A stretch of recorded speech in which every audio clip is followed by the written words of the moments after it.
last Sunday, Brother Jason handed to me a piece of paper. There was a question there na tungkol sa suicide. So,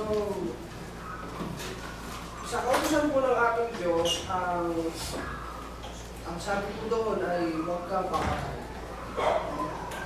And if you decided to end your own life, you kill life.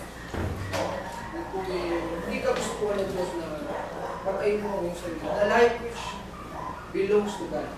Diyos ang nagbigay. At walang sino man ang karapatang bawiin ito.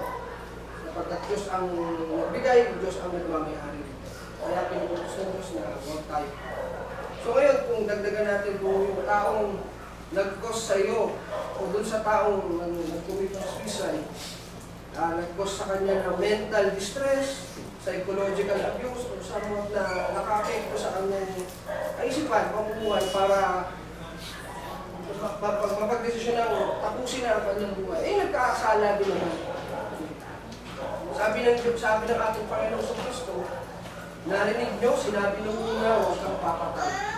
Ngunit sino man na magsabi sa kanyang kapatid, ulul ka, mapapasapanganib sa apoy. So yung ating ginagawang pagsasalita ng masama sa ating kapwa na nagdudulot halimbawa ng physical, psychological abuse, mental distress na naghahatid na doon sa tao para makakalitan yung nagkakasala din. Dahil sinang sinabi ng Panginoong Jesus na yung hindi lang yung pagpatay per se, kundi yung pagsasabi ng masama, pagmumura, pag-i-input ng physical or mental distress dun sa tao, sa kapwa natin, kasalanan din po yun sa Diyos. So, meron pa po ba tayong mga kapatid tungkol po sa ating tinalakay? Brad, curious lang ako. Yung tungkol kay Lazaro. Si Lazaro, binuhay ng Diyos na may dahilan, di ba? Dahil gusto niya ipakita sa mga disciples, yung divine power ni Jesus.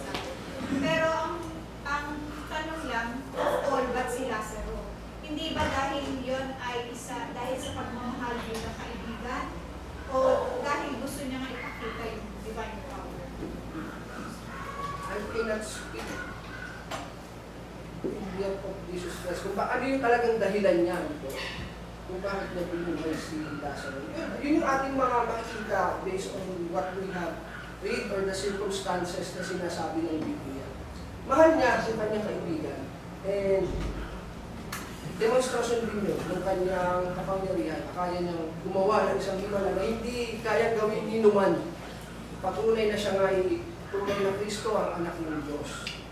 So, ito sa dahilan niya na yung hanggang doon lang po siguro yung aking nararamdaman.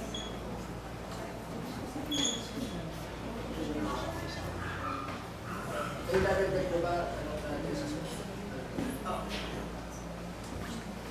Maraming salamat po. Sana po nabusog namin ang inyong mga kaluluwa sa mga binahagi namin mga salita. Maraming salamat po. Maganda po.